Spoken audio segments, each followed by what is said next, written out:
End game में Tony ने एक डायलॉग कहा था कि दुनिया की सारी दौलत मिलाकर भी हम एक पल नहीं खरीद सकते, जिससे मैं काफी ज्यादा एग्री करता हूं। इसीलिए मैं आप लोगों के लिए अगाथा ऑल अलोंग की स्टोरी को इतना शॉर्ट कर दूंगा कि आपकी जो बहुमूल्य समय है वो बच जाए और हम उसके ऊपर थोड़ा खुल के बात कर सके। तो अगाथा ऑल अलोंग का शुरुआत होता है उसी जगह से जहां पर वो खत्म हुआ था। मतलब कि अगाथा अभी स्कारलेट विच के एक स्पेल के अंदर फंसी हुई है, जिसके वजह से वो वेस्ट व्यू में एक कैरेक्टर को प्ले कर रही है। एंड फिलहाल वो एक डिटेक्टिव है जो कि एक क्राइम सीन में जाती है, जहां पर हमें डेड बॉडी का चेहरा तो नहीं दिखाया जाता, बट ऐसा हमें फील करवाया जाता है कि वो वांडा मैक्सिमॉफ हो सकती है। इसके अलावा वहां पर जब अगाथा एविडेंस के लिए इधर उधर देख रही होती है तो उसको उसी का लॉकेट मिलता है, मतलब कि अगाथा हार्कनेस वाला, जिसको वो एज एविडेंस वहां पे ऑफिसर को हैंडल नहीं करती है और फिर वहां से चल देती है। वहीं पे मौजूद जो एक ऑफिसर रहता है वो एक लाइब्रेरी कार्ड देता है, जिसको लेकर वो वहां मौजूद लाइब्रेरी पे जाती है। अब यहाँ पर मैं आपको एक बात बता दूं कि यहाँ पर जो भी कैरेक्टर्स हमें देखने को मिलते हैं ये सब वही लोग हैं जो कि हमें वांडा विजन में देखने को मिले हैं, लेकिन क्योंकि वो सब माइनर रोल में हैं तो मैं उन सब को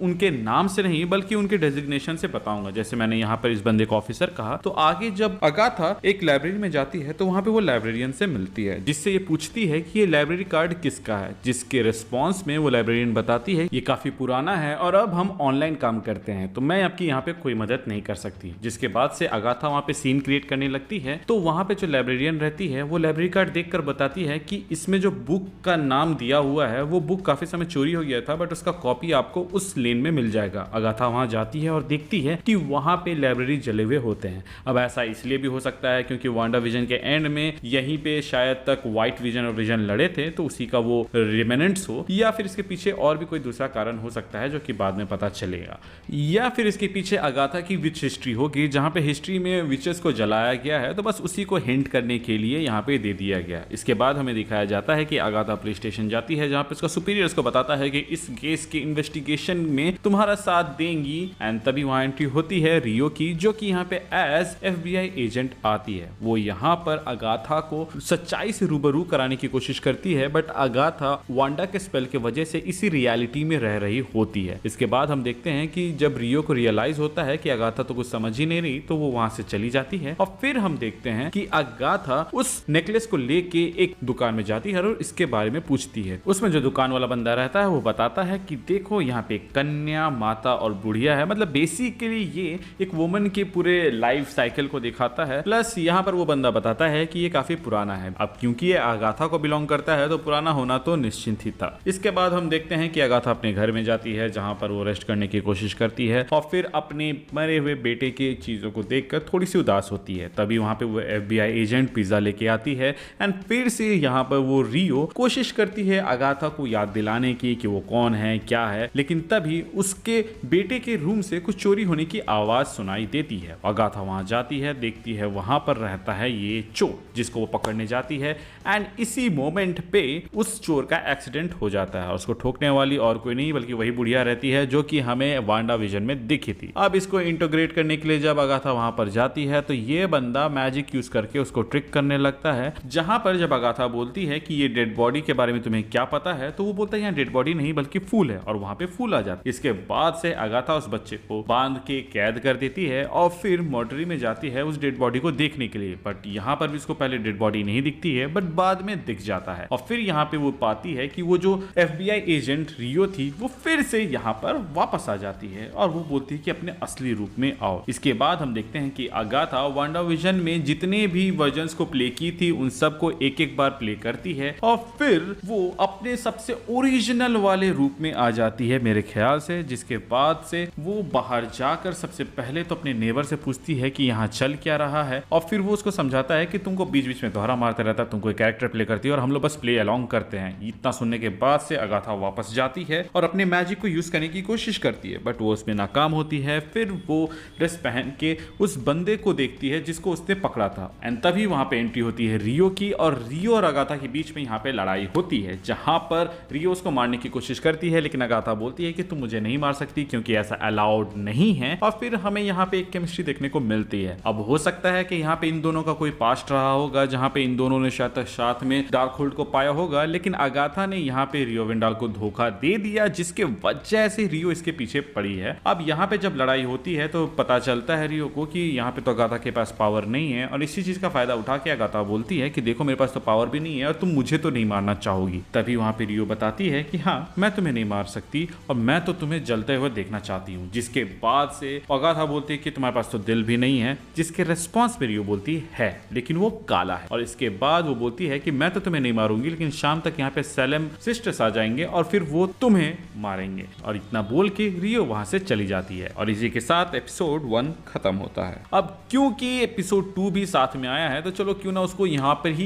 एक्सप्लेन कर दिया जाए ताकि आपका भी समय बचेगा मेरा भी। तो बॉस इसके बाद हमें दिखाया जाता है कि अगाथा उस बच्चे को आजाद करती है और फिर वो बच्चा बताता है कि मैंने ही तुम्हें स्कारलेट विच के मैजिक से आजाद किया। इतना सुनने के बाद से अगाथा बोलती है कि ऐसा कैसे हो सकता है कि तुम मुझे मैजिक से आजाद कर सकते हो वो भी स्कारलेट विच के और तुम्हें बाकी सारी चीजें नहीं आती। तो यहाँ पर वो बताता है कि मैं मैजिक के बारे में काफी कुछ करना चाहता हूँ और सीखना चाहता हूँ और इसीलिए मुझे तुम्हारी मदद चाहिए और मुझे चलना है उस रोड। अब ये रोड काफी ज्यादा इंटरेस्टिंग है क्योंकि ऐसी मान्यता है कि एक ऐसी रोड है विच रोड जिसको कहा जाता है, जिसमें अगर आप जाओगे और अगर आप सक्सेसफुल हो जाते हो तो जो भी आपको चाहिए वो मिल जाएगा। तो इससे अगाथा को उसके पावर्स भी मिल जाएंगे और तभी अगाथा इस पे सोचने लगती है और वो अपना जो लॉकेट है उसको खोलती है और उसमें उसे बाल दिखता है। वो पूछती है कि तुम्हारा नाम क्या है, तब वो बच्चा अपना नाम बताता है लेकिन किसी स्पेल के वजह से वो नाम ना ही हमें सुनाई देता है और ना ही अगाथा को। अगाथा फिर से बोलती है कि एक बार नाम अपना फिर से बताना और फिर से वही चीज होता है। इसके बाद से अगाथा उस बच्चे को लेके एक टोली बनाने को चल देती है क्योंकि विचेस रोड में अकेले नहीं जाया जा सकता और उसके लिए एक टोली लगेगी। जिसके बाद से अगाथा लिलिया के पास पहुंचती है जहां पे वो बताती है कि वो दिव्य शक्ति होल्ड करती है जिसमें वो पास्ट एंड फ्यूचर देख सकती है सॉर्ट ऑफ, मतलब कि वो एक तरह से साइकिक रहती है। और फिर जब अगाथा उसको बोलती है साथ चलने के लिए तो वो मना कर देती है क्योंकि अगाथा की रेपुटेशन कुछ इस तरीके से है कि वो दूसरे के पावर्स एब्जॉर्ब कर लेती है, इसीलिए कोई भी विच उसके साथ काम नहीं करना चाहती। और यहीं पर अगाथा उसको अपना सीक्रेट बताती है और वो ये रहता है कि अगाथा किसी भी विच के पावर को एब्जॉर्ब तब तक नहीं कर सकती जब तक उसके ऊपर वो हमला ना किया जाए। इतना सुनने के बाद भी लिलिया उसके साथ जाने से मना कर देती है लेकिन फिर उसकी साइकिक पावर अपने आप एक्टिवेट होती है और वो 4 नाम लिख के देती है एंड कहती है कि जाओ इन चारों से ही तुम्हारी टोली बनेगी। जिसको देखने के बाद से अगाथा कहती है कि इसमें तो तुम्हारा भी नाम है। ये देख लिलिया वहां पे थोड़ा सा शॉक हो जाती है और फिर वो बच्चा वहां पे अगाथा के घर का एड्रेस छोड़ के चल देता है। फिर हम देखते हैं कि अगाथा और ये बच्चा जेनिफर के पास जाते हैं जो कि एक्सपर्ट रहती है पोशन बनाने में और उसके पास भी पावर्स की कमी होती है। जिसके बाद से वो बच्चा बोलता है कि आपको भी हमारे साथ चलना चाहिए जिससे आपको पावर मिल जाएगा और आप जो लीगल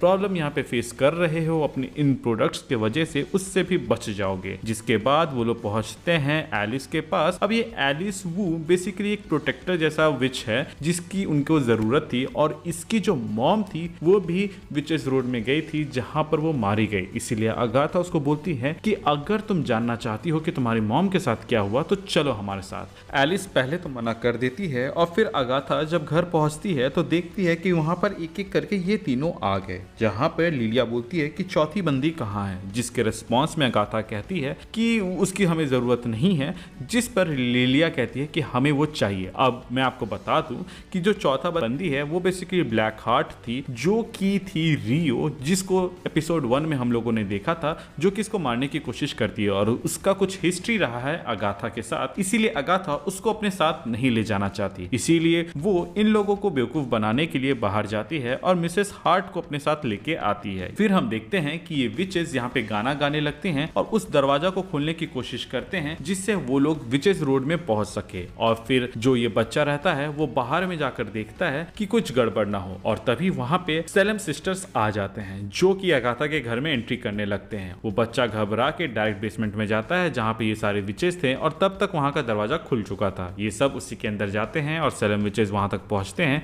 लेकिन वो उस दरवाजा को नहीं खोल पाते और ना ही अंदर जा पाते हैं। इसके बाद हम देखते हैं कि ये लोग नीचे रास्ते में पहुंचने के बाद सबसे पहले अपने जूता उतारते हैं और उस रास्ते में चलने लगते हैं। अब इसी के साथ ये एपिसोड खत्म होता है। अब यहाँ पर अगर हम बात करें तो इन 2 एपिसोड में जो सबसे ज्यादा बात करने वाली चीज हो सकती है वो ये है कि हमें अगाथा के बेटे निकोलस स्क्रैच का नाम यहाँ पे दिखाया गया है एंड आई थिंक यहीं से सब कुछ जुड़ा हुआ है। मींस अगर अगाथा बुरी बनी तो या तो वो पहले से बुरी थी या फिर उसके इंटेंशन शुरू से ही ऐसे थे, या फिर ऐसा हो सकता है कि वो अपने बच्चे को बचाने के लिए या फिर उसको फिर से जिंदा करने के लिए डार्क होल्ड या फिर दूसरे मैजिक की ओर बढ़ी और फिर उसका इस्तेमाल करके वो निकोलस स्क्रैच को जिंदा करने की कोशिश की। इनफैक्ट आपको याद होगा तो वो अपने पेट को यानी कि जो रैबिट रहता है उसको स्क्रैची बोल रही होती है। हो सकता है कि उसने अपने बच्चे को रेजरेक्ट तो कर लिया होगा बट वो एज अ ह्यूमन नहीं रेजरेक्ट हुआ बल्कि एज अ रैबिट हो गया, जिसको वो अपने घर में पाल रही थी, जिसको वो स्क्रैची बोल रही थी। अब यहाँ पर हमें अगाथा के हिस्ट्री के बारे में धीरे धीरे करके पता चलेगा और उसी चीज को फिलहाल इस एपिसोड्स में थोड़े थोड़े करके हिंट दिए गए हैं,